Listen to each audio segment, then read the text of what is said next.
22 বছর বয়সী Australian batting allrounder Cooper কনলিকে আইপিএল এর মিনি অকশন থেকে 3 কোটি ভারতীয় রুপি দিয়ে কিনেছিল পাঞ্জাব কিংস। কেন? আইপিএল ডেবুতেই তিনি সেটা বুঝিয়ে দিলেন। 44 বলে 72 রানের একটা ফ্যান্টাস্টিক ম্যাচ উইনিং নক তিনি খেললেন, যেই ইনিংসে 5টা ছক্কা 5টা চার। লাস্ট ওভারে গিয়ে কাভার ড্রাইভে 4 মেরে ওই বাউন্ডারিতে দলের জয়টা নিশ্চিত করেছেন। পাঞ্জাব কিংস 3 উইকেটে রুদ্ধশ্বাস জয় পেয়েছে গুজরাট টাইটান্সের বিপক্ষে। অথচ জয়টা তাদের আরও অনেক সহজ হতে পারত, আরও অনেক আয়েসে হতে পারত। যাক, তাও তো শেষ পর্যন্ত জিতেছে, এবং সেই জয়টা সম্ভব হতো না যদি না আইপিএল ডেবুতে কুপার কনলি এইরকম একটা ফ্যান্টাবুলাস নক খেলতেন। না, অবশ্যই এটা বৈভব সূর্যবংশীর সঙ্গে তার তুলনা করা যায় না। তার বয়স 15 বছর, তার বয়স 22 বছর। ভারতীয় ক্রিকেটার, অস্ট্রেলিয়ান ক্রিকেটার, অনেকগুলো পার্থক্যের জায়গা রয়েছে, কিন্তু স্টিল আগের দিন সূর্যবংশী যেইভাবে আইপিএল স্টেজটা আলোকিত করেছিলেন, এই দিন আবার অস্ট্রেলিয়ার এরকম আরেকজন আনকরা তরুণ কুপার কনলি তার এরকম আইপিএল ডেবুতে বিস্ফোরক ব্যাটিংয়ের মাধ্যমে নজরটা কেড়ে নিলেন। আর পাঞ্জাব তো কৃতজ্ঞ থাকতেই পারে যে এইরকম ইনিংসটা যদি তিনি না খেলতেন, তাহলে গত সিজনের ফাইনালিস্টের এইবারের সিজনের শুরুটা হয়তো পরাজয় দিয়েই হতো। সেটা হয়নি। কনলির এই ইনিংসটাতে তারা লাস্ট ওভারে গিয়ে ম্যাচ জিতে নিয়েছে 3 উইকেটে, যেই জয়টা আমি বলছিলাম আরও অনায়াস হতে পারত। সেটা কিভাবে এবং কোন টার্নিং পয়েন্টে তারা এই ম্যাচটা জিতলো, আমার মনে হয় আমার টার্নিং পয়েন্টের সঙ্গে আপনাদের অনেকেরটাই মিলবে না। তারপরেও একটু দেখেন কারো কারোটা যদি মিলে যায়।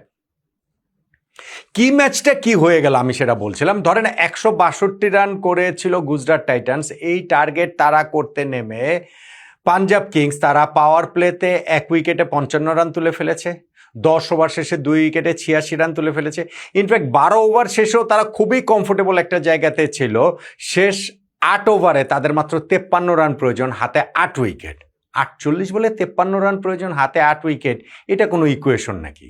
ওইখান থেকে 3 ওভারে তারা মাত্র 11 রান নিল এবং 4টা উইকেট তারা হারিয়ে ফেললো।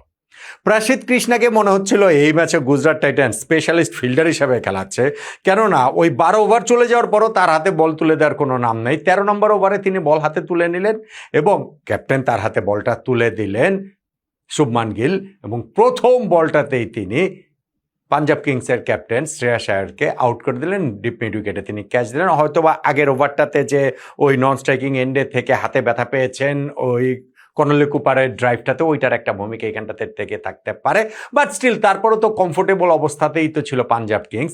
প্রসিদ্ধ কৃষ্ণার পরের ওভারটাতে ওয়াশিংটন সুন্দর ওইখানটাতে আরও একটা উইকেট তুলে নেন, কিন্তু গুরুত্বপূর্ণ যেটা, কৃষ্ণা তার পরের ওভারটাতে 2টা উইকেট তুলে নেন সেইখানটাতে।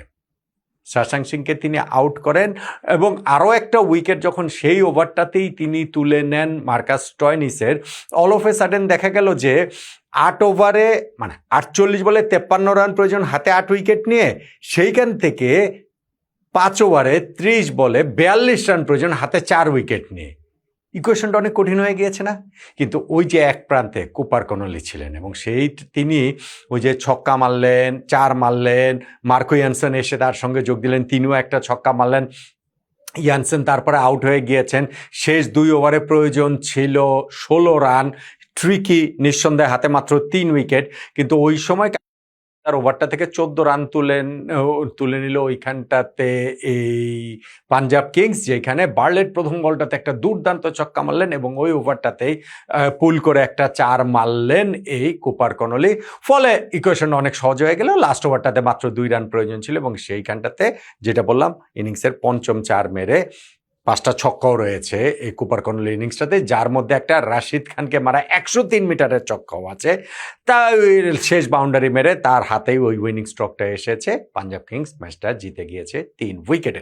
তাহলে দেখেন, যেই ম্যাচটা 12 ওভার শেষে মনে হচ্ছিল পাঞ্জাব কিংস সহজেই জিতে যাচ্ছে, সেইখান থেকে কিরকম ট্রিকি একটা অবস্থায় তারা পড়ে গিয়েছিল এবং সেইখানটাতে এক প্রান্ত যেই ভরসার নাম হয়েছিলেন কুপার কনলি, তিনিই তো শেষ পর্যন্ত জেতালেন। এবং এই কুপার কনলিকে যখন অশোক শর্মা ইনিংসের 5th ওভারে কটন বোল্ড চান্স পেয়েও সেটাকে গ্র্যাব করতে পারেন না, টাফ চান্স ছিল, নিঃসন্দেহে টাফ চান্স ছিল, কিন্তু কনলি তখন মাত্র 15 রানে ছিলেন।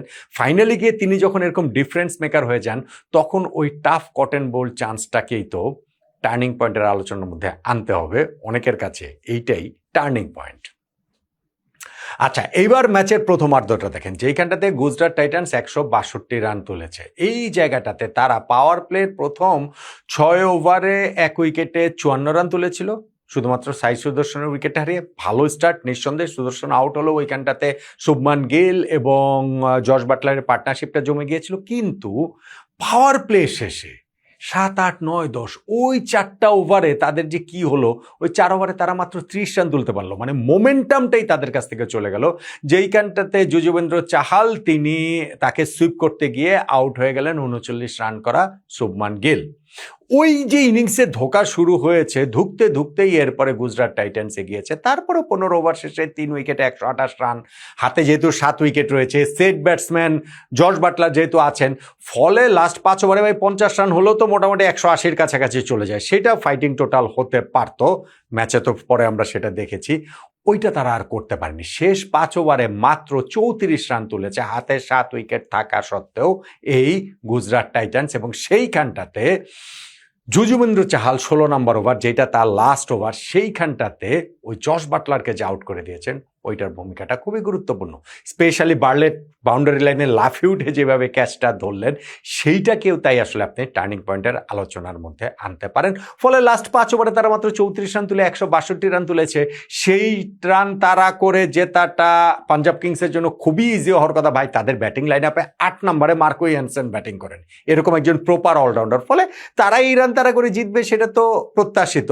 কিন্তু সেই প্রত্যাশিত পথে এগোতে গিয়ে যেইভাবে তারা হোঁচট খেয়েছিল, মনে হচ্ছিল যে জিততে না ম্যাচটা পাঞ্জাব কিংস হেরে যায়। শেষ পর্যন্ত সেটা হয়নি। 22 বছর বয়সী অস্ট্রেলিয়ান ব্যাটিং অলরাউন্ডার কুপার কনোলির ওইরকম বিস্ফোরক, বিধ্বংসী এবং একই সঙ্গে দায়িত্বশীল ইনিংসটার কারণে।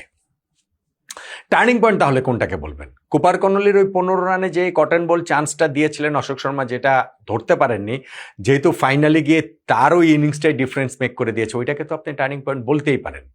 কিন্তু আমার কাছে টার্নিং পয়েন্ট, আবার ধরেন ওইটাকে টার্নিং পয়েন্ট আপনি বলতে পারেন যে ধরেন জশ বাটলারের উইকেটটা, কারণ বাটলারও ওই সময় সেট হয়েছিলেন, 30s করে তিনিও ছিলেন, তিনিও যদি শেষ পর্যন্ত থাকতে পারতেন, স্কোরটা তো নিঃসন্দেহে 180-এর কাছাকাছি নিয়ে যেতে পারতো গুজরাট টাইটান্স। কিন্তু আমি যেটা শুরুতে বলছিলাম, আমার সঙ্গে অনেকেই হয়তো বা একমত হবেন না, আমার মনে হয় কি, গুজরাট টাইটান্সের ওরকম একটা ভালো স্টার্ট হওয়ার পরও পাওয়ার প্লের পর তারা যে স্লো ডাউন করে ফেললো না, অথবা তাদের স্লো ডাউন করতে বাধ্য করলো যে এই পাঞ্জাব কিংসের বোলাররা, ফিল্ডাররা, পাওয়ার প্লের পরে 4 ওভারে মাত্র 30 রানটা যে তারা নিয়েছে, ওই যে মোমেন্টামটা তারা লুজ করলো, ওইখানটাতেই তাদের স্কোরটা আর অত বড় হয়নি, যত বড় হলে তারা ম্যাচটা জিততে পারত। আমার কাছে তাই ওই পাওয়ার প্লে শেষে 7, 8, 9, 10 ওই 4 ওভারে মাত্র 30 রান নেওয়া এবং শুভমান গিলের উইকেটটা হারানো, যেটা যজুবেন্দ্র চাহাল পেয়েছেন, সেই জায়গাটাতেই ম্যাচের টার্নিং পয়েন্ট মনে হয়। সেটা মাথায় রেখেও বলছি যে কি অসাধারণ একটা ইনিংস কুপার কনোলি খেললেন আইপিএল এর ডেবুতেই। এবং এইবার আইপিএল এর চোখ ধাঁধানো ইয়াংস্টারদের মধ্যে একজন হওয়ার প্রতিশ্রুতি অস্ট্রেলিয়ার এই ব্যাটিং অলরাউন্ডারের মধ্যে তুমুলভাবেই তো রয়েছে, তাই না? আমার টার্নিং পয়েন্টের সঙ্গে আপনি কি একমত কিনা? মনে হয় একমত হবেন না। মনে হয় কুপার কনোলির সেই ক্যাচ মিসটাই আপনার টার্নিং পয়েন্ট। জানাতে পারেন।